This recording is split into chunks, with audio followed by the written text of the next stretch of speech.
السلام علیکم ورحمۃ اللہ۔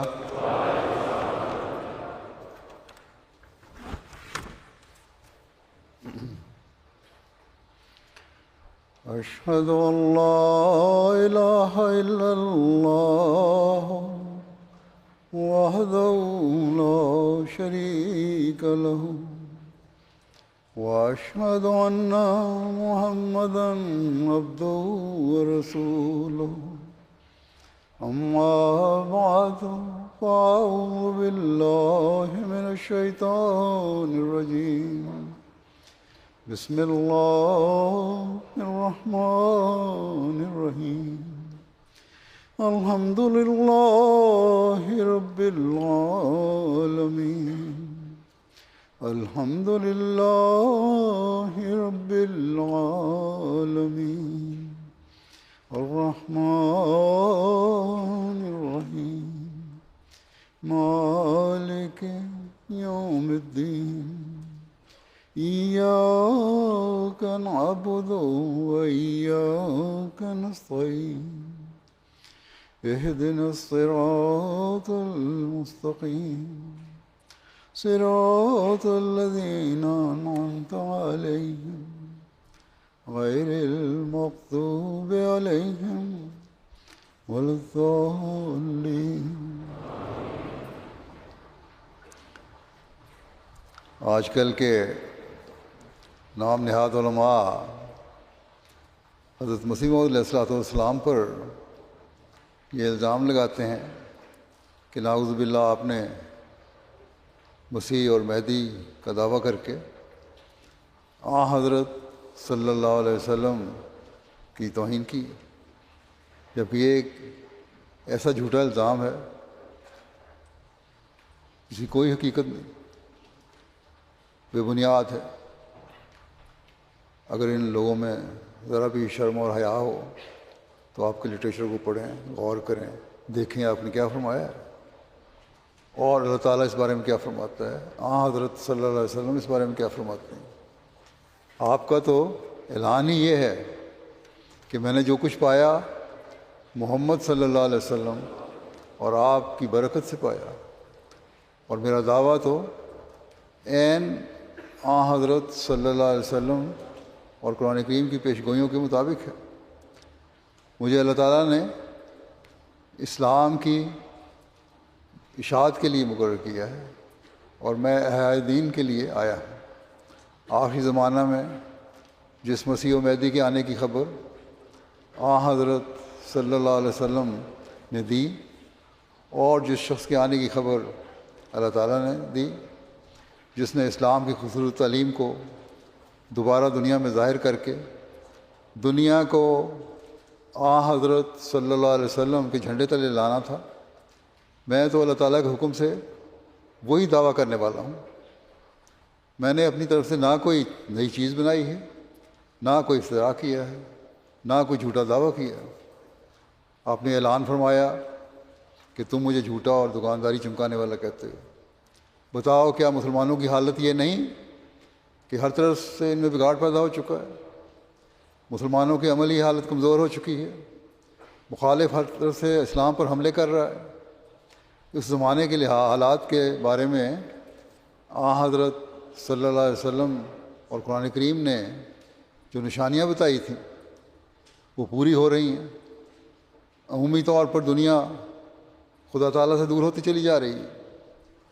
اب بھی اگر کسی ایسے مسئلے کی ضرورت نہیں جو اللہ تعالیٰ کی طرف سے ہدایت پا کر اسلام کی خصوصی تعلیم کو پھیلانے آیا ہو، جس نے حضرت صلی اللہ علیہ وسلم کی غلامی میں آپ کی خصوصی تعلیم کو دنیا میں پھیلانا ہے، تو پھر وہ شخص کب آئے گا؟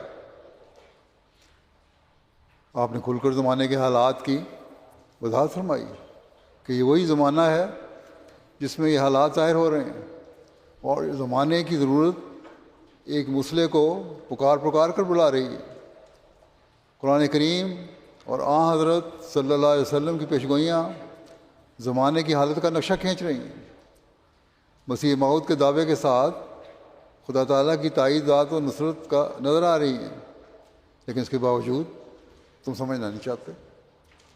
آپ فرماتے ہیں کہ جس وقت آپ نے دعویٰ کیا اس وقت اسلام پر غیر مذاہب اور خاص طور پر عیسائیت کی طرف سے ایسے تابڑ توڑ حملے ہو رہے تھے کہ کئی لاکھ مسلمان ہندوستان میں ہی عیسائی ہو گئے تھے، بر صغیر ہند و پاکستان میں۔ آپ نے فرمایا کہ کیا اب بھی کسی ایسے مسئلے کے آنے کی ضرورت نہیں جو اسلام کی خوبصورت تعلیم کو دنیا میں رائج کرے، اسے دوبارہ واضح طور پر بیان کرے، اسلام کی خوبصورت تعلیم کو، اس کی خوبصورتی دکھائے، اس کی چمک دکھائے، اور لوگوں کو حضرت صلی اللہ علیہ وسلم کے جھنڈے تلے لے کر آئے۔ اسلام پر ہر طرف سے حملے ہو رہے ہیں، بلکہ آج کل بھی ہم دیکھتے ہیں کہ یہ حملے بڑھتے ہی چلے جا رہے ہیں، گو کہ ان کا طریق بدل گیا ہے۔ لیکن افریقہ میں اور بعض اور دوسرے ممالک میں تو یہ تو حملے مذہب کے طور پر اسلام پر ہو رہے ہیں، عیسائیت کی طرف سے ہو رہے ہیں، اور اب بھی لوگ دین سے ہٹ رہے ہیں، دیریت کی طرف جا رہے ہیں، یا مذہب کو، اسلام کو چھوڑ رہے ہیں، خواہ ظاہر کریں یا نہ کریں۔ لیکن جب مخفی طور پر لوگوں سے پوچھا جائے تو بے شمار ایسے مسلمان ہیں جن کا جب سروے کیا گیا ہے، جو سامنے آتا ہے، تو ایسا ڈیٹا سامنے آیا ہے جن کا خدا تعالیٰ سے کوئی تعلق نہیں، صاحب برملا کہتے ہیں، اور نہ اسلام سے ان کو خاص تعلق ہے، بلکہ صرف نام کے مسلمان ہیں۔ لیکن نہ تو مسلمانوں کے لیڈروں کو کوئی فکر ہے، نہ ہی علماء کو، ہر کوئی صرف اپنی کرسی بچانے میں لگا ہوا ہے۔ جن مسلمان ممالک کو اللہ تعالیٰ نے دولت سے نوازا ہے وہ بھی اس طرف کوئی توجہ نہیں دے رہے، اور وہ مسلمان ممالک بھی جہاں دولت کم ہے لیکن اللہ تعالیٰ نے انہیں بہرحال حکومت سے نوازا ہے، وہ بھی اپنی کرسی بچانے کے لیے لگے ہوئے ہیں، لوگوں کو ایک دوسرے کو قتل کر رہے ہیں اپنے مفادات کی خاطر، مسلمان کو مار رہے ہیں۔ اسی لیے غیروں کو بھی ضرورت پیدا ہو رہی ہے کہ وہ مسلمانوں پر ظلم کرتے چلے جا رہے ہیں، اور یہی نظارے ہم ہر طرف آج کل دیکھ رہے ہیں۔ اب اخباروں میں خبریں پڑھیں تو دین کو بھول بیٹھے ہیں لوگ، تبلیغ کا درد کسی میں نہیں ہے، اللہ تعالیٰ کا پیغام دنیا میں پہنچانے اور لوگوں کو حقیقی مسلمان بنانے کی فکر نہیں ہے۔ اگر فکر ہے تو ایک شخص کو ہے اور تھی، اور اس نے اپنی جماعت میں یہ فکر قائم کی، لیکن اسے ماننے کو یہ تیار نہیں۔ اسی دور کا نقشہ کھینچتے ہوئے حضرت اقدس مسیح موعود علیہ السلام ایک جگہ فرماتے ہیں کہ اے مسلمانوں، جو اولو العزم مومنوں کے آثار باقیہ اور نیک لوگوں کی ذریت ہو، انکار اور بدظنی کی طرف جلدی نہ کرو، اور اس خوفناک وبا سے ڈرو جو تمہارے گرد پھیل رہی ہے، اور بے شمار لوگ اس کے دام فریب میں آ گئے ہیں۔ تم دیکھتے ہو کہ کس قدر زور سے دین اسلام کے مٹانے کے لیے کوشش ہو رہی ہے، کیا تم پر یہ حق نہیں کہ تم بھی کوشش کرو؟ اسلام انسان کی طرف سے نہیں کہ تا انسانی کوششوں سے برباد ہو سکے، مگر افسوس ان پر ہے کہ جو اس بے خونی کے لیے درپے ہیں، اور پھر دوسرا افسوس ان پر ہے جو اپنی عورتوں اور اپنے بچوں اور اپنے نفس کی عیاشیوں کے لیے تو ان کے پاس سب کچھ ہے، مگر اسلام کے حصے کا ان کی جیب میں کچھ بھی نہیں، اسلام کی عظمت کے لیے کچھ خرچ کرنے کو تیار نہیں، کچھ کوشش کرنے کو تیار نہیں۔ آپ فرماتے ہیں کاہلو، تم پر افسوس ہے کہ آپ تو تم علائے کلمہ اسلام اور دینی انوار کے دکھلانے کی کچھ قوت نہیں رکھتے، مگر خدا تعالیٰ کے قائم کردہ کارخانے کو بھی جو اسلام کی چمکار ظاہر کرنے کے لیے آیا ہے شکر کے ساتھ قبول نہیں کرتے۔ یعنی مسیح موعود نے جو دعویٰ کیا ہے، ان کو اللہ تعالیٰ نے اسلام کو چمکانے کے لیے بھیجا ہے، اسے قبول نہیں کر رہے بلکہ اس کی مخالفت کر رہے ہو۔ آج کل اسلام اس چراغ کی طرح ہے جو ایک صندوق میں بند کر دیا جائے، یا اس چشمہ شیریں کی طرح ہے جو خس و خشاک سے چھپا دیا جائے، جس سے تم فائدہ نہیں اٹھا سکتے۔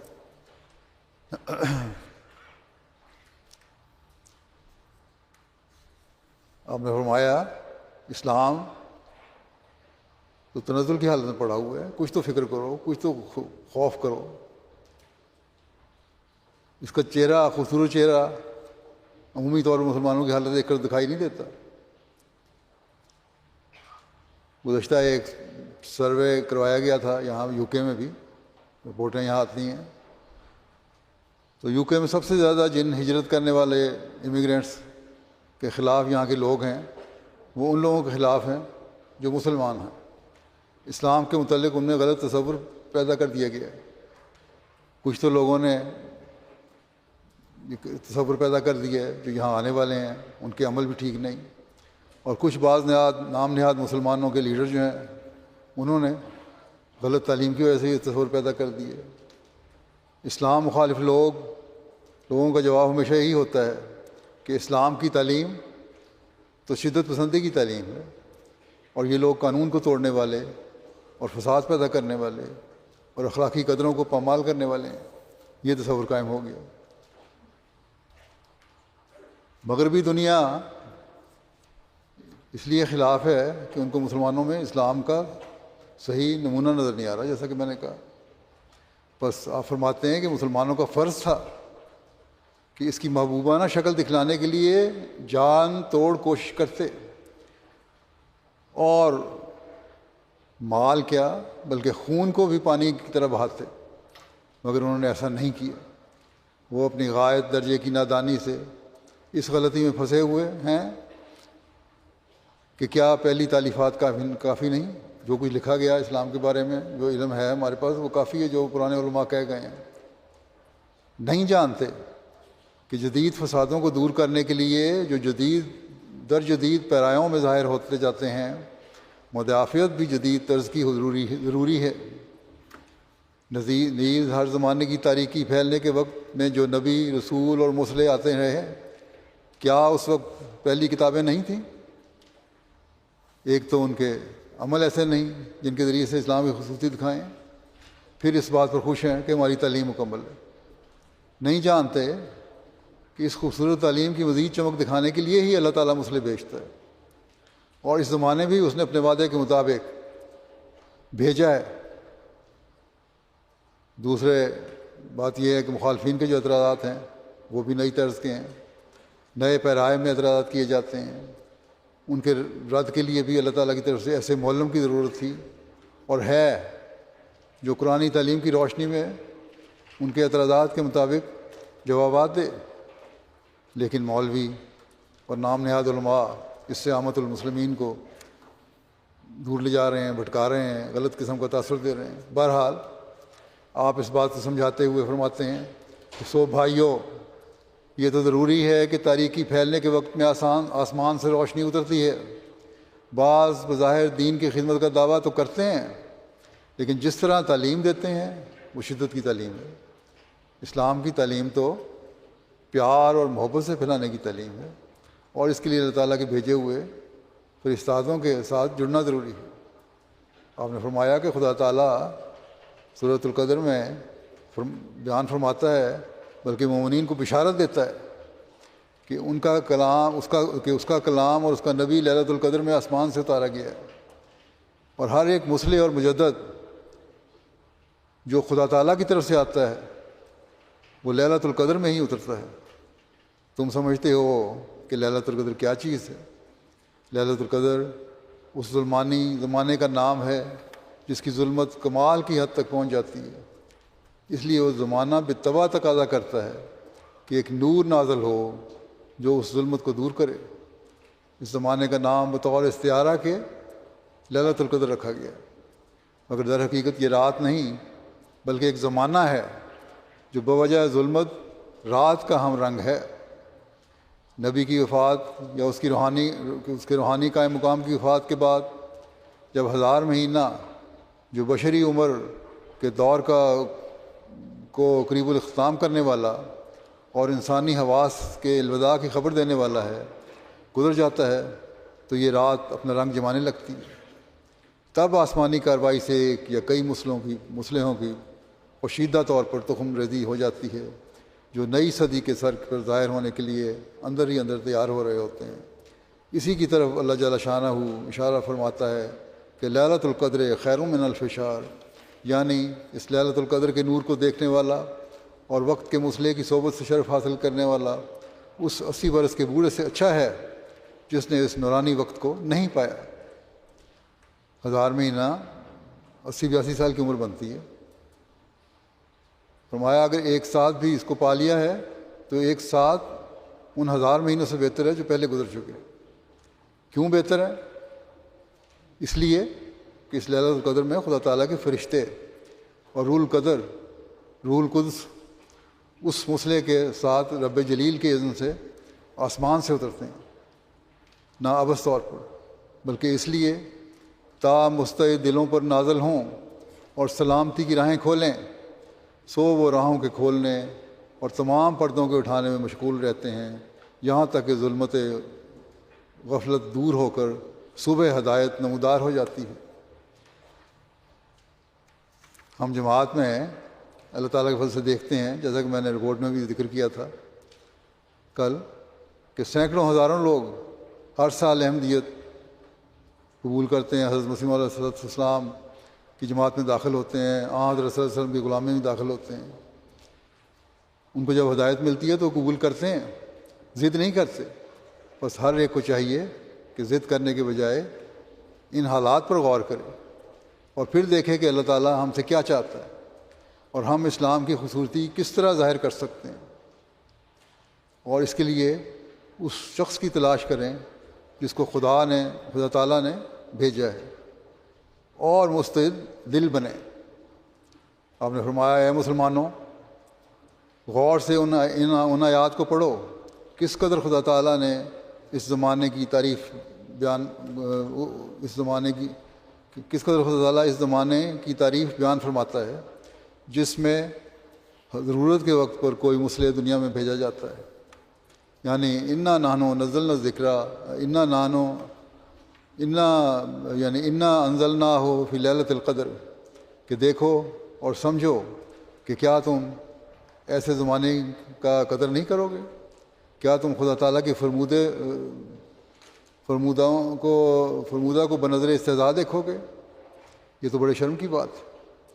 پھر آپ نے فرمایا کہ یہ زمانہ ایسا زمانہ تھا جو طبعاً چاہتا تھا کہ جس طرح مخالفوں کے فتنے کا سیلاب بڑے زور سے چاروں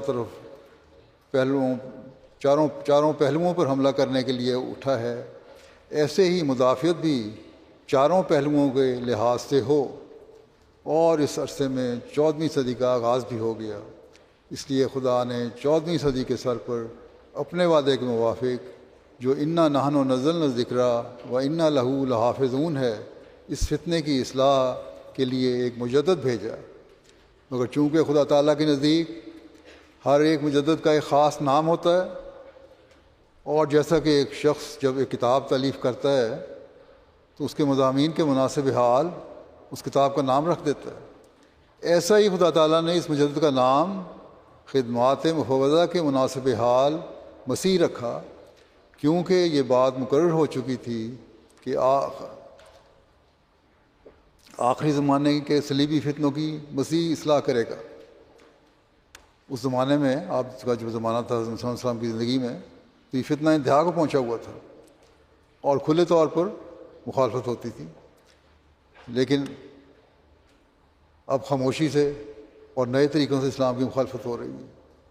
وہ طریقہ نہیں اختیار کیا، انہوں نے نئے طریقے ایجاد کرنے شروع کر دیے۔ اسلام مخالف طاقتیں کیا زور اسلام کو ختم کرنے کے لیے نہیں لگا رہی ہیں؟ ہم دیکھتے ہیں، کیا ہمیں یہ نظر نہیں آتا؟ لیکن مسلمان دنیا اس کو سمجھتی نہیں۔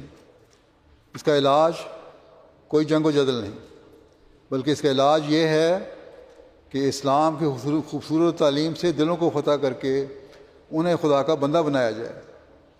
جو مخالفین ہیں انہی کے دلوں میں اسلام کی عظمت پیدا کی جائے۔ آپ فرماتے ہیں کہ پس جس شخص کو یہ اصلاح سپرد ہوئی، ضرور تھا کہ اس کا نام مسیح موعود رکھا جائے۔ پس سوچو کہ یکسر الصلیب، یعنی صلیب کو توڑنے کی خدمت کس کے سپرد ہے؟ یہ مسیح موعود ہی کے سپرد ہے۔ اور کیا یہ وہی زمانہ ہے یا کوئی اور؟ سوچو، خدا تمہیں تھام لے۔ اس وقت کے حالات کے مطابق آپ نے بڑی درد اور فکر سے اس بات کی طرف توجہ دلائی ہے، اور یہ باتیں ہم آج بھی دیکھ رہے ہیں کہ گو بظاہر مذہبی طور پر اس طرح مخالفت نہیں کی جا رہی، کہا یہی چاہتا ہے کہ مذہبی مخالفت نہیں ہے، لیکن یہ بھی ایک دجالی چال ہے اور طریقوں سے اسلام پر حملے کیے جا رہے ہیں۔ پھر آپ ضرورت زمانہ اور مسئلے کے آنے کی اہمیت کے بارے میں ایک جگہ بیان فرماتے ہیں، آیا یہ امر ثابت ہے یا نہیں کہ آنے والے مسیح موعود کو اسی زمانے میں آنا چاہیے جس میں ہم ہیں۔ فرمایا صحیح بخاری میں جو اصل کتب بعد کتاب اللہ کہلاتی ہے، لکھا ہے کہ مسیح موعود قصر صلیب کے لیے آئے گا، اور ایسے وقت میں آئے گا جب ملک میں ہر ایک پہلو سے بے اعتدالیاں قول اور فعل میں پھیلی ہوئی ہوں گی۔ سو اب اس نتیجے تک پہنچنے کے لیے غور سے دیکھنے کی بھی حاجت نہیں، کیونکہ ظاہر ہے کہ عیسائیت کا اثر لاکھوں انسانوں کے دلوں پر پڑ گیا ہے، اور اب اگر کھلے طور پر نہیں تو اندرونی طور پر اس کی ایسی مخالفتیں ہو رہی ہیں کہ ہمیں نظر نہیں آتا۔ جس طرح میں نے ابھی کہا کہ کس طرح اسلام پر حملے ہو رہے ہیں، اور ملک آباد کی تعلیموں سے متاثر ہوتا جاتا ہے۔ صدہا آدمی ہر ایک خاندان میں سے نہ صرف دین اسلام سے ہی مرتد ہو گئے ہیں، بلکہ جناب سیدنا رسول اللہ صلی اللہ علیہ وسلم کے سخت دشمن بھی ہو گئے۔ مختلف اوقات میں جو ڈیٹا سامنے آتا ہے آج کل بھی، اس سے بھی ظاہر ہوتا ہے کہ ہر ملک میں لوگ شدت پسند ملاؤں کی حرکتوں کی وجہ سے اسلام کی تعلیم سے دور ہٹ رہے ہیں۔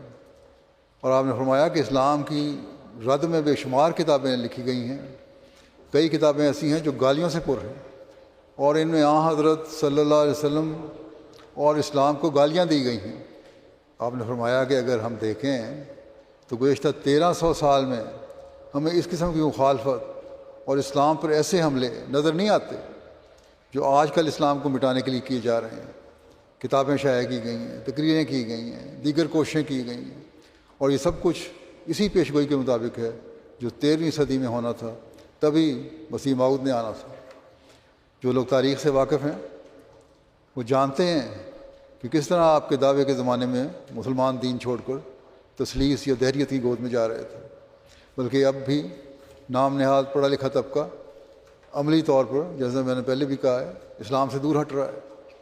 بعض مجلسوں میں وہ اپنے آپ کو مسلمان کہلاتے ہوئے شرم محسوس کرتے ہیں۔ حضرت صلی اللہ علیہ وسلم اور قرآن کریم کی توہین میں کتابیں لکھی جا رہی ہیں، نعرے لگائے جا رہے ہیں۔ کیوں؟ اس لیے کہ ان میں اس کا جواب اسلام کی خوبصورت تعلیم پیش کر کے دینے کی طاقت نہیں ہے ان لوگوں میں جو نام نہاد علماء ہیں۔ یہ لوگ اسلام کی خوبصورت تعلیم کو خوبصورت کر کے کیوں نہیں دکھاتے؟ دعوے تو بڑے کرتے ہیں۔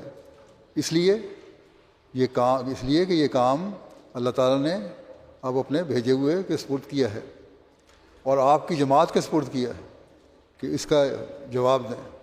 بس آج ہر احمدی کی ذمہ داری ہے کہ اسلام کی خوبصورت تعلیم کو دنیا میں پھیلائے اور اپنے عمل سے بھی اس کو پھیلائے۔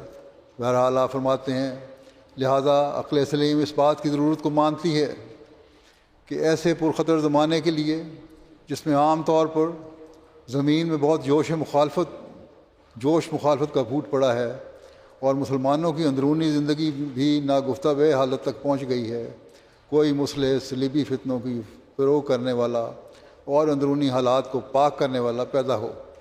اور 13ویں صدی کے پورے 100 برس کے تجربے نے یہ ثابت کر دیا ہے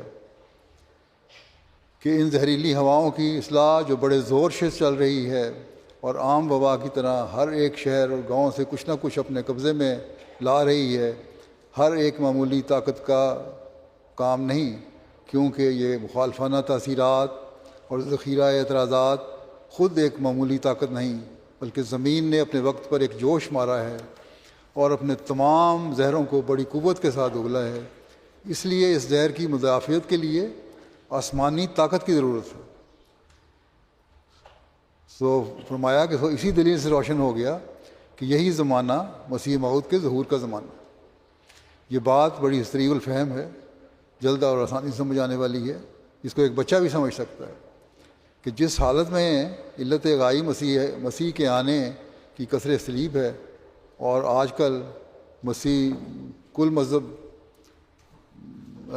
مذہب صلیب اس جوانی کے جوشوں میں ہے، جس سے بڑھ کر اسی قوتوں کی نشو و نما اور اس کے حملوں کی طریق ہے ہیبت نما ہونا ممکن نہیں، تو پھر اگر اس وقت خدا تعالیٰ کی طرف سے اس کی مدافعت نہ ہوتی تو پھر اس کے بعد کس وقت کا انتظار ہے؟ آپ نے فرمایا 14ویں صدی میں سے 17 برس گزر گئے، تو اس صورت میں اگر جب آپ نے فرمایا تھا اس وقت 17 برس گزرے تھے، اگر اب تک مسیح نہیں آیا تو ماننا پڑے گا کہ خدا تعالیٰ کی مرضی ہے کہ اور 100 برس تک یا اس سے بھی زیادہ اسلام کو نشانہ توہین اور تحقیر رکھے۔ کیا مسلمان یہی سمجھتے ہیں؟ آپ نے ایک شعر میں یہی فرمایا تھا کہ وقت تھا وقت مسیحا، نہ کسی اور کا وقت، میں نہ آتا تو کوئی اور ہی آیا ہوتا۔ تکبیر، نعرہ تکبیر، اسلام احمدیت، غلام احمد کی نعرہ تکبیر۔ آنا تو بہرحال تھا جیسا کہ آپ نے بیان فرمایا، اب تو اس بات کو بھی 100 سال گزر گئے ہیں جب آپ نے یہ فرمایا تھا، ابھی تک یہ انتظار کر رہے ہیں، یا پھر یہ کہتے ہیں کہ اس نے آنا ہے کوئی نہیں۔ بس غور کرنے کی ضرورت ہے، ابھی تک مسیح موعود نہیں آیا اور اسلام کی حالت کی طرف کسی کو توجہ پیدا نہیں ہو رہی۔ جو نام نہاد مسلمان یہ کہتے ہیں کہ ہم اسلام کا دفاع کر رہے ہیں، بہت سارے دعویٰ کرنے والے ہیں، لیکن ان کا دفاع کیا ہے؟ ہر جگہ اسلام کی تحقیر کی جا رہی ہے۔ کیا خدا تعالیٰ اپنے وعدہ پورا نہیں کرے گا؟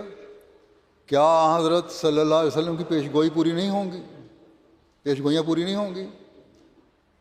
ہوں گی اور ضرور ہوں گی، لیکن جن کی نظر دیکھنے کی ہو وہ دیکھیں گے کہ اللہ تعالیٰ کس طرح پوری فرما رہا ہے۔ بعض لوگ اور گروہ اسلام کی خدمت کے نام پر کام ضرور کر رہے ہیں، لیکن وہ اسلام کی خدمت تشدد اور جنگ سے کرنا چاہتے ہیں، لیکن ہتھیار وہ پھر بھی اپنے مخالفین سے مانگتے ہیں۔ یہی ہمیں نظر آ رہا ہے آج کل، یا اگر تھوڑے بہت بناتے بھی ہیں، کسی ملک میں ہتھیار بن رہے ہیں اسلامی ملک میں، تو اس قابل نہیں ہوتے کہ دشمن کے جدید ہتھیاروں کا مقابلہ کر سکیں۔ پھر ان غیروں کی طرف ان کو جھکنا پڑتا ہے ایسے ہتھیاروں کے لیے بھی۔ ایسی چیز کا پھر کیا فائدہ؟ اگر دفاع کرنا چاہتے ہیں تو یا تو خود اپنے اندر جرأت پیدا کریں اور ہر لحاظ سے اسلام کا دفاع کریں۔ آج کل اسلام پر اور مسلمان ملکوں پر جو حملے ہو رہے ہیں، کون ہے جو ان کی حمایت کرتا ہے؟ وہ ایک دوسرے کے حق میں بولنا بھی نہیں چاہتے۔ فلسطینیوں کے حق میں کون بول رہا ہے؟ اور اگر کوئی فکر ہے تو صرف یہ کہ احمدیوں کو ختم کرو، اسی بات پر زور ہے۔ ان کے نزدیک یہی ناموس رسالت کے لیے ضروری ہے کہ احمدیوں کو ختم کر دیا جائے۔ یہ عقل کے کورے نہیں جانتے کہ احمدی تو جو قربانیاں دے رہے ہیں وہ تو حضرت صلی اللہ علیہ وسلم کے پیغام کو دنیا میں پھیلانے اور اسلام کی اشاعت کے لیے ہی دے رہے ہیں۔ آپ نے اصل جہاد کی وضاحت کرتے ہوئے فرمایا، اس کثر صلیب سے میری مراد وہ طریق جہاد اور کشت و خون نہیں جو حال کے اکثر علماء کا مد نظر ہے، کیونکہ وہ لوگ تمام خوبیوں کو جہاد اور لڑائی پر ختم کر بیٹھے ہیں، اور میں اس بات کا سخت مخالف ہوں کہ مسیح یا اور کوئی دین کے لیے لڑائیاں کرے۔ ہاں، مسلمانوں پر حملے ہوتے ہیں، ملکوں پر حملے ہوتے ہیں، وہاں دفاع کرنا جائز ہے اور کرنا بھی چاہیے، لیکن یہ کہنا کہ دین پر حملے ہو رہے ہیں تو دین کے نام پر اس طرح حملے کوئی نہیں ہو رہے۔ آج کل مختلف طریقے ہیں، جو طریقہ دشمن استعمال کر رہا ہے وہی آپ استعمال کر رہے ہیں۔ جو اسلام کے شدید مخالف ہیں وہ بھی بڑی ہوشیاری سے یہی بات کرتے ہیں کہ ہم اسلام پر حملے نہیں کر رہے، بلکہ ان لوگوں پر حملے کر رہے ہیں جو غلط حرکتیں کرتے ہیں۔ بس ان دجالی چالوں کا مقابلہ کرنے کے لیے ضروری ہے کہ اسلام کی خوبصورت تعلیم کو دنیا میں پھیلایا جائے اور دنیا کو بتایا جائے کہ یہ لوگ سب دجالی چالیں چل رہے ہیں، کچھ ہوش سے دیکھو اور انصاف سے کام لو۔ یہی وہ طریقہ ہے جو ہم اختیار کر سکتے ہیں۔ ہتھیاروں سے جنگ کب تک کرتے رہیں گے؟ ہاں، جیسا کہ میں نے کہا، اگر ملکوں پر حملہ ہو تو دفاع ضروری ہے، اس کے لیے پھر تیار ہونا چاہیے پھر ان کو، لیکن وہ بھی تیار نہیں۔ پھر آپ نے فرمایا دوسری دلیل وہ بعض احادیث اور کشوف اولیاء کرام و علماء اعظام ہیں جو اس بات پر دلالت کرتے ہیں کہ مسیح موعود اور مہدی موعود 14ویں صدی کے سر پر ظاہر ہوگا۔ چنانچہ حدیث الآیات و بعد المیاتین کی تشریح بہت سے متقدمین اور متاخرین پرانے اور نئے علماء نے یہی کی ہے کہ میاتین کے لفظ سے وہ میاتین مراد ہیں جو الف کے بعد ہیں، یعنی 1000 کے بعد۔ اسی طرح پر معنی اس حدیث کی یہ ہوئے کہ مہدی اور مسیح کی پیدائش جو آیات کبریٰ میں سے ہے 13ویں صدی میں ہوگی اور اس کا ظہور 14ویں صدی میں ہوگا۔ یہی معنی محققین علماء نے کیے ہیں، اور انہی قرائن سے انہوں نے حکم کیا ہے، یہی فیصلہ کیا ہے کہ مہدی موعود کا 13ویں صدی میں پیدا ہو جانا ضروری ہے تا 14ویں صدی کے سر پر ظاہر ہو سکے۔ چنانچہ اس بنا پر اور نیز کئی قرائن کی روح سے بھی مولوی نواب صدیق حسن خان صاحب مرحوم اپنی کتاب حجج الکرامہ میں لکھتے ہیں کہ میں بلحاظ قرائن قویہ گمان کرتا ہوں کہ 14ویں صدی کے سر پر مہدی موعود کا ظہور ہوگا، اور ان قرائن میں سے ایک یہ ہے کہ 13ویں صدی میں بہت سے دجالی فتنے ظہور میں آ گئے ہیں۔ اب دیکھو اس نامی مولوی نے، اب فرماتے ہیں کہ دیکھو اس نامی مولوی نے جو بہت سی کتابوں کا مؤلف بھی ہے، کیسی صاف گواہی دے دی کہ 14ویں صدی میں ہی مہدی اور مسیح کے ظاہر ہونے کا وقت ہے، اور صرف اسی پر بس نہیں بلکہ اپنی کتاب میں اپنی اولاد کو وصیت بھی کرتا ہے کہ اگر میں مسیح موعود کا زمانہ نہ پاؤں تو تم میری طرف سے حضرت صلی اللہ علیہ وسلم کا السلام علیکم مسیح موعود کو پہنچا دو۔ لیکن آپ نے یہ بھی لکھا کہ اگر یہ زندہ ہوتا تھا تب شاید یہ بھی مولویوں کی طرح مخالفت کرتے۔ کیا ان مولویوں نے 14ویں صدی کے آنے پر کبھی غور نہیں کیا؟ کچھ خوف خدا اور تقویٰ سے بھی کام لیا؟ کون سا حملہ ہے جو نہیں کیا انہوں نے؟ کون سی تکذیب اور توہین ہے جو ان سے ظہور میں نہیں آئی؟ اور کون سی گالی ہے جس سے زبان کو روکے رکھا انہوں نے؟ اصل بات یہ ہے کہ جب تک کسی دل کو خدا نہ کھولے کھل نہیں سکتا، اور جب تک وہ قادر کریم خدا اپنے فضل سے بصیرت عنایت نہ کرے تب تک کوئی آنکھ دیکھ نہیں سکتی۔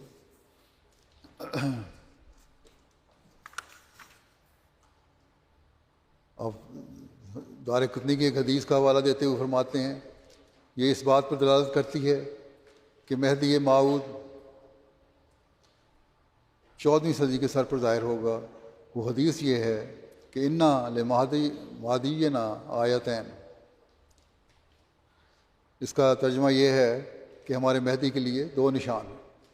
جب سے زمین و آسمان کی بنیاد ڈالی گئی ہے وہ نشان کسی معمور اور مرسل اور نبی کے لیے ظہور میں نہیں آئے، اور وہ نشان یہ ہیں کہ چاند کا اپنی مقررہ راتوں میں سے پہلی رات میں اور سورج کا اپنی مقررہ دنوں میں سے بیچ کے دن میں رمضان کے مہینے میں گرہن ہوگا، یعنی انہی دنوں میں جب کہ مہدی اپنا دعویٰ دنیا کے سامنے پیش کرے گا اور دنیا اس کو قبول نہیں کرے گی، آسمان پر اس کی تصدیق کے لیے ایک نشان ظاہر ہوگا، اور وہ یہ کہ مقررہ تاریخوں میں جیسا کہ حدیث مذکورہ میں درج ہے سورج چاند کا رمضان کے مہینے میں جو نزول کلام الہی کا مہینہ ہے گرہن ہوگا، اور ظلمت کے دکھلانے سے خدا تعالیٰ کی طرف سے یہ اشارہ ہوگا کہ زمین پر ظلم کیا گیا اور جو خدا کی طرف سے تھا اس کو مفتری سمجھا گیا۔ اب اس حدیث سے صاف طور پر 14ویں صدی متعین ہوتی ہے، کیونکہ خسوف جو مہدی کا زمانہ بتلاتا ہے اور مکذبین کے سامنے نشان پیش کرتا ہے وہ 14ویں صدی ہی میں ہوا ہے۔ اب اس سے زیادہ صاف اور صریح دلیل کون سی ہوگی کہ خسوف کے زمانے کو مہدی موعود کا زمانہ حدیث نے مقرر کیا ہے، اور یہ امر مشہود و محسوس اس کی گواہی دے رہا ہے کہ یہ خسوف 14ویں صدی ہجری میں ہی ہوا، اور اسی صدی میں مہدی ہونے کے مدعی کی سخت تکذیب ہوئی۔ پس ان قطعی اور یقینی مقدمات سے یہ قطعی اور یقینی نتیجہ نکلا کہ مہدی موعود کا زمانہ 14ویں صدی ہے، اور اس سے انکار کرنا امور مشہودہ محسوسہ بدیہہ کا انکار ہے، سب ایسی باتوں کا انکار ہے جو ظاہر و باہر ہیں اور کھلی طور پر ہیں، ظاہر ہو رہی ہیں۔ آپ نے فرمایا ایک جگہ کہ ان 1300 برسوں میں بتیرے لوگوں نے مہدی ہونے کا دعویٰ کیا، مگر کسی کے لیے یہ آسمانی نشان ظاہر نہیں ہوا۔ کہتے ہیں کہ جھوٹا ہے یہ، تو پھر جو پہلے دعوے کرتے رہے ہیں، پہلے بھی تو لوگ دعوے کرتے رہے ہیں، مجھے اگر تم جھوٹا کہہ رہے ہو تو پہلے بھی دعوے کرتے رہے ہیں، ان کے لیے یہ نشان ظاہر کیوں نہیں ہوا؟ میرے لیے نشان ظاہر ہوا، پھر بھی تم مجھے جھوٹا کہتے ہو۔ یہ تو آسمانی نشان تھا۔ جن بادشاہوں کو مہدی بننے کا شوق تھا ان میں بھی یہ طاقت نہ تھی کہ کسی ہیلے سے اپنے لیے رمضان کے مہینے میں خسوف و کسوف کرا لیتے۔ بے شک وہ لوگ کروڑ ہار روپیہ دینے کو تیار ہو جاتے۔ اگر کسی کی طاقت ہے، طاقت میں بجوز خدا تعالیٰ کے ہوتا کہ ان کے دعوے کے ایام میں رمضان میں خسوف و کسوف کر دیتا، مجھے اس خدا کی قسم ہے جس کے ہاتھ میں میری جان ہے کہ اس نے میری تصدیق کے لیے آسمان پر یہ نشان ظاہر کیا ہے، اور اس وقت ظاہر کیا ہے جب کہ مولویوں نے میرا نام دجال اور کذاب اور کافر، بلکہ اکفر یعنی بہت بڑا کافر رکھا تھا۔ یہ وہی نشان ہے جس کی نسبت آج سے 20 برس پہلے براہین احمدیہ میں بطور پیش گوئی یہ وعدہ دیا گیا تھا کہ قل عندی شہادۃ من اللہ فہل انتم مومنون، قل عندی شہادۃ من اللہ فہل انتم مسلمون، یعنی ان کو کہہ دے کہ میرے پاس خدا کی ایک گواہی ہے، کیا تم اس کو مانو گے یا نہیں؟ پھر ان کو کہہ دے کہ میرے پاس خدا کی ایک گواہی ہے، کیا تم اس کو قبول کرو گے یا نہیں؟ یاد رہے کہ اگرچہ میری تصدیق کے لیے خدا تعالیٰ کی طرف سے بہت گواہیاں ہیں، اور 100 سے زیادہ ایسی پیش گوئیاں ہیں جو پوری ہو چکی ہیں اور جن کے لاکھوں انسان گواہ ہیں، مگر اس الہام میں اس پیش گوئی کا ذکر محض تخصیص کے لیے ہے، یعنی مجھے ایک ایسا نشان دیا گیا ہے جو آدم سے لے کر اس وقت تک کسی کو نہیں دیا گیا۔ غرض میں خانہ کعبہ میں کھڑا ہو کر قسم کھا سکتا ہوں کہ یہ نشان میری تصدیق کے لیے ہے، نہ کہ کسی ایسے شخص کی تصدیق کے لیے جس کی ابھی تکذیب نہیں ہوئی اور جس پر شعر، تکفیر، تکذیب اور تفسیق نہیں پڑھا گیا۔ اور اسی طرح میں خانہ کعبہ میں کھڑا ہو کر حلفاً کہہ سکتا ہوں کہ اس نشان سے صدی کی تعیین بھی ہو گئی ہے، کیونکہ جب کہ یہ نشان 14ویں صدی میں ایک شخص کی تصدیق کے لیے ظہور میں آیا تو متعین ہو گیا کہ حضرت صلی اللہ علیہ وسلم نے مہدی کے ظہور کے لیے 14ویں صدی ہی قرار دی تھی، کیونکہ جس صدی کے سر پر یہ پیش گوئی پوری ہوئی وہی صدی مہدی کے زمانے کے لیے ماننی پڑی تاکہ دعویٰ اور دلیل میں تفریق اور بہت پیدا نہ ہو۔ تکبیر! حضرت محمد مصطفیٰ، اسلام احمدیت، غلام احمد کی نعرہ تکبیر! آپ نے فرمایا کہ علماء اسلام کا پہلے یہی یقینی طور پر یہی عقیدہ تھا کہ مسیح موعود 14ویں صدی کے سر پر ظاہر ہوگا، اور اس پر آپ نے اپنی کتاب تحفہ گولریا میں اور کتابوں میں بھی پیش گوئیوں کی تفصیل بھی لکھی ہے، جنہیں یہ لوگ بزرگ مانتے ہیں ان کی باتیں بھی لکھی ہیں، لیکن اس کے باوجود یہ لوگ مسیح موعود کو ماننے کے لیے تیار نہیں، جس کی ضرورت کا زمانہ خود اعلان کر رہا ہے۔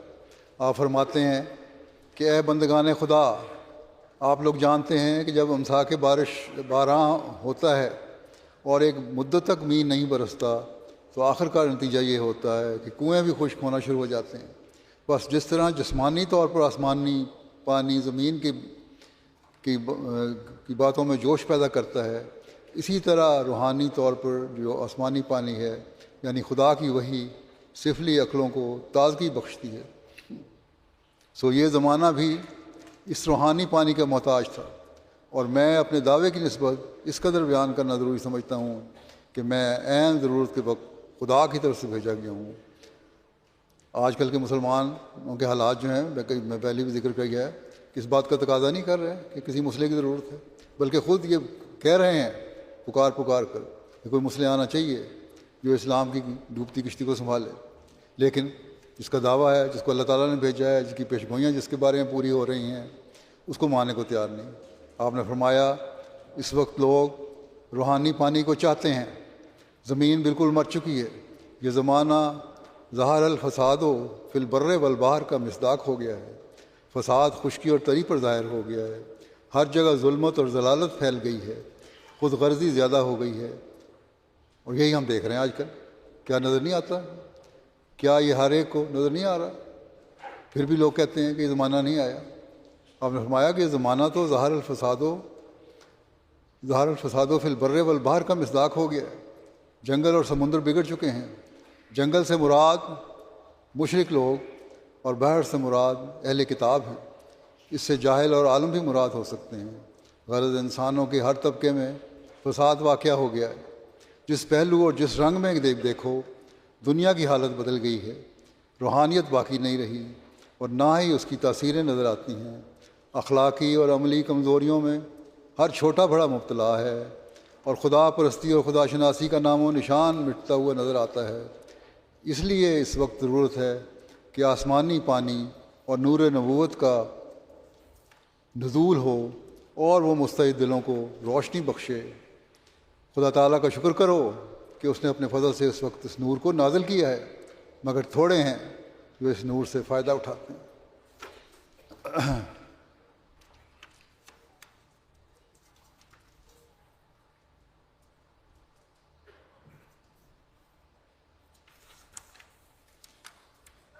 فرمایا یہ کہتے ہیں کہ عیسیٰ نے آسمان پر سے اترنا ہے۔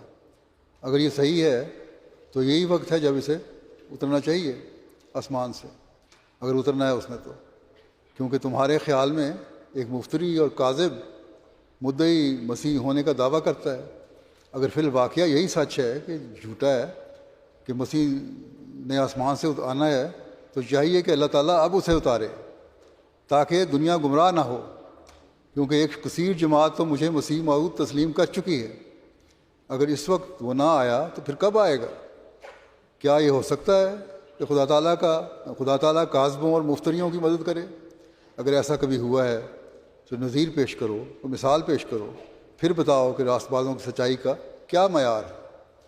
بس یہ بات ہمارے مخالفین کو سوچنے کی ضرورت ہے کہ اسلام میں بگاڑ پیدا کرنے کے لیے تو نعوذ باللہ حضرت مرزا غلام احمد قادیانی علیہ السلام کو ماننے والے بھرپور کوشش کر رہے ہیں کہ بگاڑ پیدا ہوتا جائے اسلام میں، اور ہر سال لاکھوں لوگ ان میں شامل بھی ہو رہے ہیں۔ لیکن اسلام کے دفاع اور بچانے کے لیے خدا تعالیٰ کسی کو نہیں بھیج رہا۔ جو ان کی کوششیں ہیں نام نہاد علماء کی، وہ بھی بالکل نہ ہونے کے برابر ہیں، رائے گاہ ہیں، بلکہ خود بدنام کر رہی ہیں اسلام کو۔ یہ نام نہاد علماء جو اپنے زوم میں دفاع کر رہے ہیں اور احمدیت کی مخالفت پر تلے ہوئے ہیں، ان کی کوششوں سے اسلام کی خوبصورت تعلیم بدنام ہو رہی ہے۔ خود ان میں سے انصاف سے کام لینے والے بعض اس بات کو تسلیم کرتے ہیں، اور اب مسلمانوں میں سے پڑھا لکھا طبقہ بھی یہ تسلیم کرنے پر مجبور ہو چکا ہے کہ علماء جو باتیں اور جس طرح کی حرکتیں کر رہے ہیں، اس سے اسلام کی تعلیم واضح نہیں ہو رہی، بلکہ یہ لوگ اسلام کی خوبصورت تعلیم پر زد لگا رہے ہیں، اس کو داغ لگا رہے ہیں۔ بس ان کو کچھ ہوش اور عقل سے کام لینا چاہیے۔ ماننا یا نہ ماننا ایک علیحدہ بات ہے، لیکن کسی کو یہ حق نہیں پہنچتا کہ وہ یہ گالیاں بھی دیں اور دوسروں کو مجبور کریں کہ گالیاں دو، نہیں تو تمہیں قتل کر دیا جائے گا، تم مسلمان نہیں ہو۔ یہی کچھ پاکستان میں مولوی کر رہا ہے آج کل۔ قرآن کریم نے تو فرعون کے مقابلے میں بھی حضرت موسیٰ کو کہا تھا کہ نرم زبان استعمال کرو، لیکن یہ لوگ تو گالیوں پر تلے ہوئے ہیں، اور گالیوں کے سوا ان کے پاس ہے کچھ نہیں، اور اس لحاظ سے گالیوں کے مقابلے میں ہم ان سے نہیں جیت سکتے۔ یہ اس معاملے میں جیت گئے ہیں۔ لیکن یہاں ساتھ ہی میں احمدیوں کو بھی کہتا ہوں، بعض دفعہ تبلیغ میں بعض جوش میں آ کے غلط باتیں کر جاتے ہیں۔ ہمارا کسی احمدی کا یہ کام نہیں کہ جیسی زبان مخالفین استعمال کر رہے ہیں وہ زبان ہم استعمال کریں۔ ہماری طرف سے ہمیشہ نرمی، پیار اور محبت اور اسلام کی خصوصی تعلیم کی تعلیم دی جانی چاہیے۔ اور فرماتے ہیں کہ یاد رکھو میرے آنے کی دو غرضیں ہیں، ایک یہ کہ جو غلبہ اس وقت اسلام پر دوسرے مذاہب کو ہوا ہے، گویا وہ اسلام کو کھاتے جاتے ہیں، اور اسلام نہایت کمزور یتیم بچے کی طرح ہو گیا ہے۔ اس وقت خدا تعالیٰ نے مجھے بھیجا ہے تاکہ میں ادیان باطلہ کے حملوں سے اسلام کو بچاؤں، جو جھوٹے دین ہیں ان سے اسلام کو بچاؤں، اسلام کے پرزور دلائل اور صداقتوں کے ثبوت پیش کروں، اور وہ ثبوت علاوہ علمی دلائل کے انوار اور برکات سماوی ہیں جو ہمیشہ سے اسلام کی تائید میں ظاہر ہوتے رہے ہیں۔ اب تم کہتے ہو کہ زمانہ مسیح کو نہیں پکار رہا، زمانہ تو اسلام کی حالت اور دشمنوں کے حملے دیکھ کر خود پکار رہا ہے۔ فرمایا کہ ایسی حالت میں ضروری تھا کہ اسلام کا بول بالا کیا جائے، بس اس غرض کے لیے خدا تعالیٰ نے مجھے بھیجا ہے، اور میں یقیناً کہتا ہوں کہ اسلام کا غلبہ ہو کر رہے گا اور اس کے آثار ظاہر ہو چکے ہیں۔ ہاں، یہ سچی بات ہے کہ اس غلبے کے لیے کسی تلوار اور بندوق کی حاجت نہیں، اور نہ خدا نے مجھے ہتھیاروں کے ساتھ بھیجا ہے۔ جو شخص اس وقت یہ خیال کرے کہ وہ اسلام کا نادان دوست ہوگا۔ مذہب کی غرض دلوں کو فتح کرنا ہوتی ہے، اور یہ غرض تلوار سے حاصل نہیں ہوتی۔ حضرت صلی اللہ علیہ وسلم نے جو تلوار اٹھائی، میں بہت مرتبہ ظاہر کر چکا ہوں کہ وہ تلوار محض حفاظت خود اختیاری اور دفاع کے طور پر تھی، اور وہ بھی اس وقت جب مخالفین اور منکرین کے مظالم حد سے گزر گئے اور بے کس مسلمانوں کے خون سے زمین سرخ ہو چکی تھی۔ غرض میرے آنے کی غرض تو یہ ہے کہ اسلام کا غلبہ دوسرے ادیان پر ہو۔ دوسرا یہ کام ہے جو لوگ کہتے ہیں کہ ہم نماز پڑھتے ہیں اور یہ کرتے ہیں اور وہ کرتے ہیں، یہ صرف زبانوں پر حساب ہے۔ اس کے لیے ضرورت ہے کہ وہ کیفیت انسان کے اندر پیدا ہو جاوے جو اسلام کا مغز اور اصل ہے۔ میں تو یہ جانتا ہوں کہ کوئی شخص مومن اور مسلمان نہیں بن سکتا جب تک ابوبکر، عمر، عثمان، علی رضوان اللہ علیہم اجمعین کا سرنگ پیدا نہ ہو۔ وہ دنیا سے محبت نہ کرتے تھے، بلکہ انہوں نے اپنی زندگیاں خدا تعالیٰ کی راہ میں وقف کی ہوئی تھیں۔ اب جو کچھ ہے وہ دنیا ہی کے لیے ہے، اور اس قدر استغراق دنیا میں ہو رہا ہے، اس میں غرق ہو چکے ہیں کہ خدا تعالیٰ کے لیے کوئی خانہ خالی نہیں رہنے دیا۔ تو عام طور دنیا داروں میں دیکھ لیں، تجارت ہے تو دنیا کے لیے، عمارت ہے تو دنیا کے لیے، بلکہ نماز اور روزہ بھی اگر ہے تو وہ دنیا کے لیے، دنیا داروں کے قرب کے لیے تو سب کچھ کیا جاتا ہے، مگر دین کا پاس ذرا بھی نہیں ہے۔ ہر کوئی دیکھ سکتا ہے کہ یہ باتیں سچ ہیں، اور آج بھی سچ ہے۔ اب ہر شخص سمجھ سکتا ہے کیا اسلام کے اعتراف اور قبولیت کا اتنا ہی منشا تھا جو سمجھ لیا گیا، یا وہ بلند غرض ہے؟ میں تو یہ جانتا ہوں کہ مومن پاک کیا جاتا ہے اور اس میں فرشتوں کا رنگ ہو جاتا ہے۔ جیسے جیسے اللہ تعالیٰ کا قرب بڑھتا جاتا ہے، وہ خدا تعالیٰ کا کلام سنتا اور اس سے تسلی پاتا ہے۔ اب تم میں سے ہر ایک اپنے دل میں سوچ لے کہ کیا یہ مقام اسے حاصل ہے، وہ مسلمان ہوں یا احمدی ہوں، سب کو یہ سوچنا چاہیے کہ کیا یہ مقام ہمیں حاصل ہے، اور ہمیں تو خاص طور پہ اس بارے میں غور کرنا چاہیے۔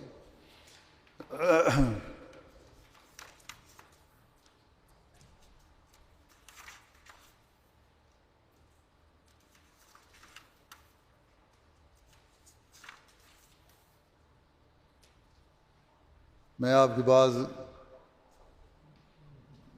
بارے میں بعض پیشگوئیوں کا بھی ذکر کر دیتا ہوں، جن میں وہ پیشگوئیاں بھی شامل ہیں جو قرآنی ہیں، کچھ ذکر پہلے بھی میں کر آیا ہوں۔ آپ فرماتے ہیں کہ من جملہ ان دلائل کے جو میرے مسیح موعود ہونے پر دلالت کرتے ہیں، وہ ذاتی نشانیاں ہیں جو مسیح موعود کی نسبت بیان فرمائی گئی ہیں، اور ان میں سے ایک بڑی نشانی یہ ہے کہ مسیح موعود کے لیے ضروری ہے کہ وہ آخری زمانے میں پیدا ہو، جیسا کہ حدیث میں ہے یکون فی آخر زمانے اندہ تظاہر الفتن والمنقطاع من الزمن امیر، کہ آخری زمانے میں جب فتنوں کا غلبہ ہوگا اور زمانہ منقطع ہو جائے گا تو ایک امیر یعنی مسیح موعود ظاہر ہوگا۔ اور اس بات کے ثبوت کے لیے کہ در حقیقت یہ آخری زمانہ ہے جس میں مسیح کو ظاہر ہونا چاہیے، دو طور کے دلائل موجود ہیں۔ اول یہ کہ وہ آیات قرآنیہ اور آثار نبویہ جو قیامت کے قرب پر دلالت کرتے ہیں پورے ہو گئے ہیں، جیسا کہ خسوف کسوف کا ایک ہی مہینہ میں یعنی رمضان میں ہونا، جس کی تصریح آیت و جمع الشمس والقمر اور سورج اور چاند دونوں کو جمع کر دیا جائے گا، اس میں ہے۔ یہ تشریح خسوف و خسوف کی میں پہلے بھی وضاحت کر آیا ہوں۔ پھر آپ نے فرمایا کہ ستاروں کو متواتر ٹوٹنا، یہ اللہ تعالیٰ نے لکھا ہے، جیسا کہ آیت واحد الکواکب انتصرت سے ظاہر ہے، یعنی جب ستارے جھٹ جائیں گے، ہدایت والے کم ہو جائیں گے، اور نام نہاد علماء جو دین میں بگاڑ پیدا کرنے والے ہیں زیادہ ہو جائیں گے۔ چنانچہ آج کل ہم یہی کچھ ہوتا دیکھ رہے ہیں، اور ان ستاروں کی اصل روشنی تو ختم ہو چکی ہے، علماء تو صرف نام کے علماء ہیں۔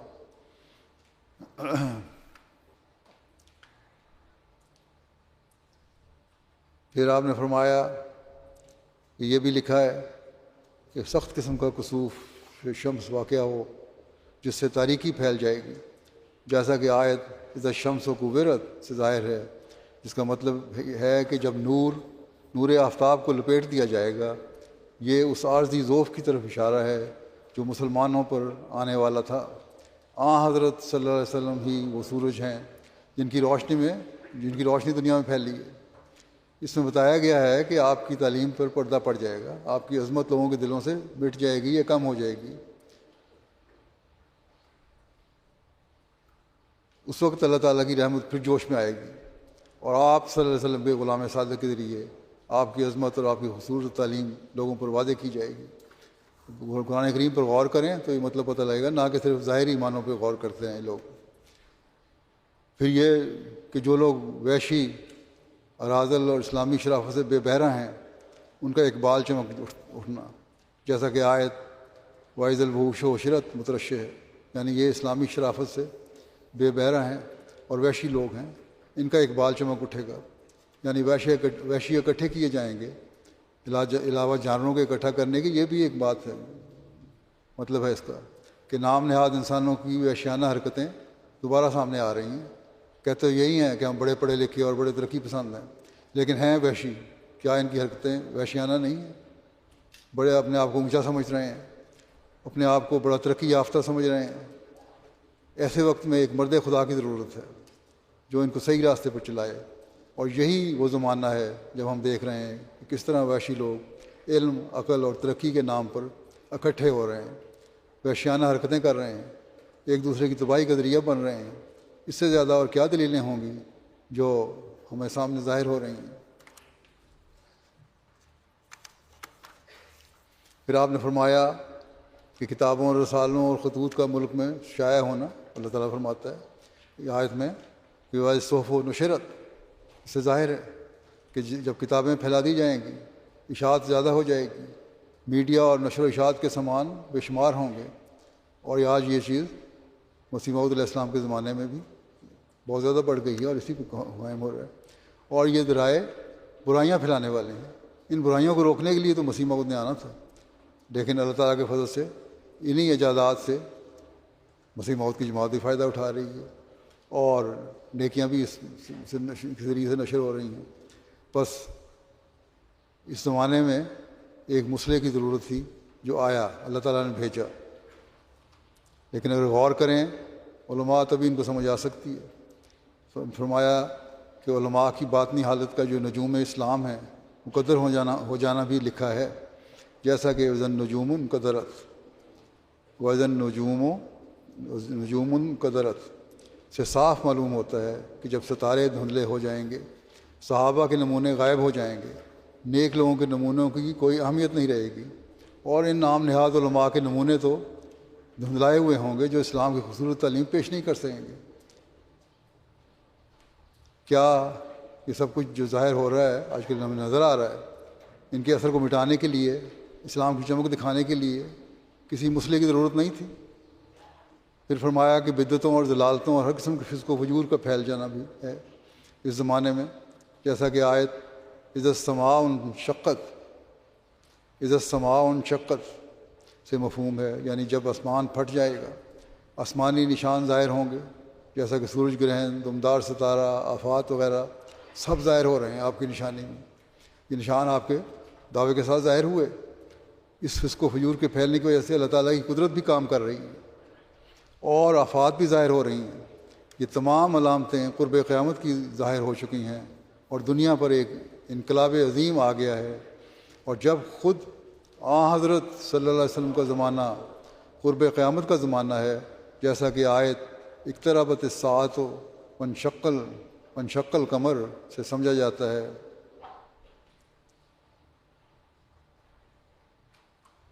تو پھر یہ زمانہ جس پر 1300 برس اور گزر گیا، اس کے آخری زمانہ ہونے میں کس کو کلام ہو سکتا ہے؟ اس میں کوئی شک نہیں ہو سکتا۔ پر اس زمانے میں اصلاح کے لیے ضروری تھا کسی مسئلے کا آنا۔ آپ فرماتے ہیں پر ضرورت زمانہ بھی ہے، پیش گوئیاں بھی پوری ہو رہی ہیں اور اللہ تعالیٰ کی تائیدات بھی شامل ہیں، جیسا کہ ابتدا سے آج تک دیکھ رہے ہیں۔ اس لیے آپ نے فرمایا کہ اب میں بموجب آیت کریمہ و عامہ بنعمت رب کا حادث اپنی نسبت بیان کرتا ہوں کہ خدا تعالیٰ نے مجھے وہ نعمت بخشی ہے کہ جو میری کوشش سے نہیں بلکہ شکم مادر میں ہی مجھے عطا کی گئی ہے۔ میری تائید میں اس نے وہ نشان ظاہر فرمائے ہیں کہ جن کی بے شمار ان کی تعداد ہے۔ بعض نشان اس قسم کے ہیں جن میں خدا تعالیٰ نے ہر ایک محال پر اپنے وعدے کے موافق مجھ کو دشمنوں کی شر سے محفوظ رکھا، اور بعض نشان اس قسم کے ہیں جن میں ہر محال پر اپنے وعدے کے موافق میری ضرورتیں اور حاجتیں اس نے پوری کی، اور بعض نشان اس قسم کے ہیں کہ اس نے بموجب اپنے وعدہ انی مہین من ارادہ احانت کا کہ میرے پر حملہ کرنے والوں کو ذلیل اور رسوا کیا۔ اور اس کی بہت ساری نشانیاں ہمیں آج کل نظر آتی ہیں، جو رپورٹیں آتی ہیں ہمیں اس میں ذکر ہوتا ہے ان کا، بعض مانے نہ مانے اور بعض اس سے عبرت حاصل کرتے ہیں، دوسروں کو اس سے فائدہ پہنچ رہا ہے، اور بعض نشان اس قسم کے ہیں جو مجھ پر مقدمہ دائر کرنے والوں پر اس نے اپنی پیشگوئیوں کے مطابق مجھ کو فتح دی، اور بعض نشان اس قسم کے ہیں جو میری مدت بعثت سے پیدا ہوتے ہیں، کیونکہ جب سے دنیا پیدا ہوئی یہ مدت دراز کسی کاذب کو نصیب نہیں ہوئی، اور بعض نشان زمانے کے حالات کے دیکھنے سے پیدا ہوتے ہیں، یعنی یہ کہ زمانہ کسی امام کے پیدا ہونے کی ضرورت تسلیم کرتا ہے۔ اس کی نشانیاں بہت ساری میں بیان کر آیا ہوں۔ اور بعض نشان اس قسم کے ہیں کہ جن میں دوستوں کے حق میں میری دعائیں منظور ہوئیں، اور بعض نشان اس قسم کے ہیں جن میں شریر دشمنوں پر میری بد دعا کا اثر ہوا، اور بعض نشان اس قسم کے ہیں کہ میری دعا سے بعض خطرناک بیماروں نے شفا پائی اور ان کی شفا کی پہلے سے خبر دی گئی، اور بعض نشان اس قسم کے ہیں جو میرے لیے اور میری تصدیق کے لیے عام طور پر خدا نے حوادث عرضی یا سماوی ظاہر کیے، اور بعض نشان اس قسم کے ہیں جو میری تصدیق کے لیے بڑے بڑے ممتاز لوگوں کو جو مشاہیر فقراء میں سے تھے خوابیں آئیں، اور آن حضرت صلی اللہ علیہ وسلم کو خواب میں دیکھا، جیسے سجادہ نشین صاحب العلم سندھ جن کے مرید 1,00,000 کے قریب تھے، اور جیسے خواجہ غلام فرید صاحب چاچڑا والے، اور بعض نشان اس قسم کے ہیں کہ ہزارہ انسانوں نے محض اس وجہ سے میری بیعت کی کہ خواب میں بتلایا گیا کہ یہ سچا اور خدا تعالیٰ کی طرف سے ہے، اور یہ نشان آج بھی ہم پورا ہوتے دیکھ رہے ہیں۔ کل کی رپورٹ میں نے ذکر کیا تھا چند واقعات کا، لیکن ایسے بے شمار واقعات کی رپورٹیں ہیں۔ اللہ تعالیٰ نے خواب میں بتایا کہ یہ سچا انسان اسے قبول کرو، اور بعض نے اس وجہ سے بیعت کی کہ حضرت صلی اللہ علیہ وسلم کو خواب میں دیکھا اور آپ نے فرمایا کہ دنیا ختم ہونے کو ہے اور یہ خدا کا آخری خلیفہ اور مسیح موعود ہے۔ اور بعض نشان اس قسم کے ہیں جو بعض اکابر نے میری پیدائش یا بلوغ سے پہلے میرا نام لے کر میرے مسیح موعود ہونے کی خبر دی، جیسے نعمت اللہ ولی اور میاں گلاب شاہ ساکن جمال پور ضلع لدھیانہ۔ اور بعض نشان اس قسم کے ہیں جن کا دامن ہر ایک قوم کے مقابلے پر اور ہر ایک ملک تک اور ہر ایک زمانے تک وسیع چلا گیا ہے، اور وہ سلسلہ مباحلات ہے جس کے بہت سے نمونے دنیا نے دیکھ لیے ہیں، اور پھر آج تک یہ تائیدات و نشانات نظر آ رہے ہیں۔ دنیا میں پھیلی ہوئی جماعت اور ہر ملک میں پیش گوئی کے مطابق آپ کی بیعت میں لوگوں کا آنا، کیا یہ خدا تعالیٰ کی تائیدات کی نشانی نہیں؟ کاش کہ یہ لوگ عقل کریں۔ بس تکبیر، حضرت محمد مصطفیٰ، اسلام احمدیت، غلام احمد کی نعرہ تکبیر۔ بس یہ سب باتیں ان لوگوں کے سوچنے کے لیے ہیں جن کو اللہ تعالیٰ نے عقل دی ہے۔ اگر آنکھوں میں پردے نہ پڑے ہوں اور انصاف کے تقاضوں سے پرکھنے کی کوشش کی جائے تو یہ ماننا پڑے گا کہ آپ ہی زمانے کی ضرورت کے مطابق عین وقت پر مسیح و مہدی کے مقام پر فائز ہو کر خدا تعالیٰ کی طرف سے آئے ہیں، اور گزشتہ 136 سالہ جماعت احمدیہ کی تاریخ اس بات پر گواہ ہے کہ یقیناً خدا تعالیٰ کی تائید اور نصرت آپ کے ساتھ ہے اور آپ کی جماعت کے ساتھ ہے۔ آج دنیا کے ہر کونے اور ہر ملک میں جماعت کا قیام، اسلام کی تبلیغ کا کام، لوگوں کا اسلام کی طرف مائل ہونے کا رجحان، جیسا کہ میں نے کل کی رپورٹ میں ذکر کیا تھا، لوگوں کو خدا تعالیٰ کی طرف سے رہنمائی، قرآن کریم کی اشاعت اور اسلام کی خوبصورت تعلیم کو ہر جگہ پہنچانے کا نظام اللہ تعالیٰ کے فضل کے بغیر ممکن نہیں۔ اب مخالفین چاہے 1000 کوششیں کر لیں یہ سلسلہ اللہ تعالیٰ کی تائید و نصرت سے پھیلتا ہی چلا جائے گا اور چلا جا رہا ہے. اور تکبیر. حضرت محمد مصطفیٰ، حضرت محمد مصطفیٰ، اسلام احمدیت، اسلام احمدیت، غلام احمد کی، غلام احمد کی، خلافت احمدیہ، حضرت خلیفۃ المسیح الخامس. نعرہ تکبیر. لیکن ساتھ ہی یہ ہم پر بھی بہت بڑی ذمہ داری عائد کرتا ہے کہ صرف حضرت مسیح موعود علیہ السلام کو ماننے یا نعرے لگانے سے ہم اپنا مقصد نہیں پا سکتے. ہمیں بھی اپنی حالتوں کو اللہ تعالیٰ اور اس کے رسول صلی اللہ علیہ وسلم کی تعلیم کے مطابق ڈھالنے اور ان پر عمل کرنے کی ضرورت ہے. جب ہم اپنے اندر حقیقی انقلاب پیدا کریں گے تب ہی ہم حضرت مسیح موعود علیہ السلام کے حقیقی مددگار بن سکیں گے اور حقیقی مددگار بن کر دنیا کو اسلام کی آغوش میں لانے والے بن سکیں گے، خدا تعالیٰ کی وحدانیت کو دنیا میں قائم کرنے والے بن سکیں گے اور دنیا کو حضرت صلی اللہ علیہ وسلم کے جھنڈے تلے لانے والے بن سکیں گے. خدا تعالیٰ ہمیں اس کی توفیق عطا فرمائے. دعا کر لیں، دعا کر لیں.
آمین. گزرے ہوئے 100 سال کی تاریخ گواہ ہے، سائے کی طرح سایہ فگن ہم پہ خدا ہے. گزرے ہوئے 100 سال کی تاریخ گواہ ہے، سائے کی طرح سایہ فگن ہم پہ خدا ہے.